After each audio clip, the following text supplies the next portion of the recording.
이런 검찰의 항소폭이 결국 이재명 대통령의 대장동 관련 재판에도 영향을 미칠 거다, 이런 분석이 많습니다. 때문에 야당은요, 검찰의 항소포기가 5개 재판에 걸려있는 이재명 대통령을 무죄로 만들기 위한 일종의 방탄용 작업이다, 이렇게 주장을 하면서 격렬하게 반발하고 있습니다. 반면 여당은 검찰 내부의 반발을 조직적인 항명이다, 심지어 쿠데타라고까지 규정을 하면서 이번 기회에 정치 검찰의 뿌리를 뽑겠다는 엄포까지 놓고 있는데요. 우선 검찰의 항소 포기가 이재명 대통령의 재판에는 과연 어떤 영향을 미칠지 그 파장부터 자세히 살펴보겠습니다. 네, 이 대장동 사건에서 이 대통령에게 적용된 혐의는 이 특정경제범죄 가중처벌법상 배임과 또 이해충돌 방지법 위반 혐의 2가지입니다.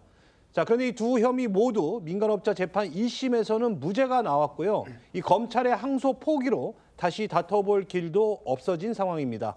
관련해 법조계 일각에서는 이 공범이 무죄가 났다고 해서 이 다른 공범에게 무죄를 선고해야 하는 것은 아니지만 후임 재판부는 이미 확정된 선례를 따를 수밖에 없을 것이라는 전망이 나옵니다.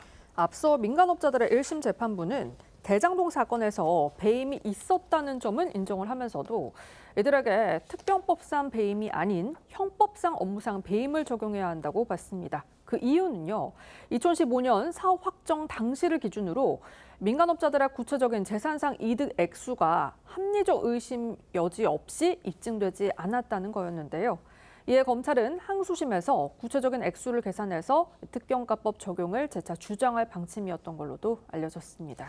그러니까 특정 경제범죄 가중처벌법상의 배임이 아니고 이 형법상의 업무상 배임을 적용했다. 이건요, 형량에서 큰 차이가 있습니다.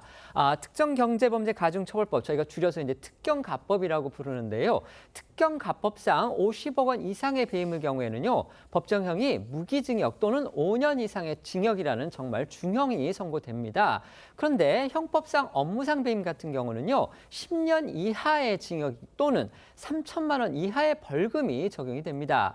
이 때문에 이재명 대통령의 재판이 재개가 돼서 또 설사 유죄가 되더라도 최대 형량이 10년 이하의 징역으로 낮아졌다, 이렇게 볼 수 있는 겁니다. 네, 여기에 항소심에서 다툴 형법상 배임죄에 대해서는 여당에서 폐지를 추진하고 있습니다. 그러니까 만일 대장동 일당의 향후 항소심 재판 중 배임죄가 폐지된다면 업무상 배임죄도 면소 판결을 받거나 검찰에서 공소를 취소할 가능성도 있는 겁니다. 관련해 조선일보는 여권 핵심부에서 이 대통령이 퇴임 후 재판을 안 받는 게 최종 목표라는 말이 나온다고 전했고요.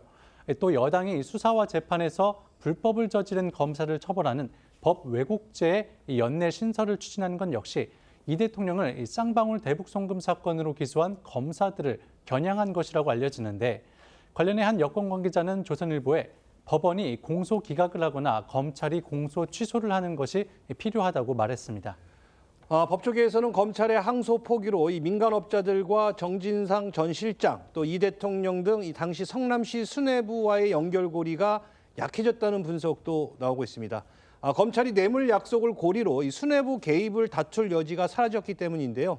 관련해 한 고법 판사는 중앙일보에 1심은 유동규 전 본부장을 이 중간 관리자라면서도 이 사실상 이 대장동 배임 혐의의 주범으로 지목했다면서 이 검찰이 항소를 포기해 유 전 본부장이 주범이라는 1심의 결과를 인정한 꼴이다, 이렇게 봤습니다.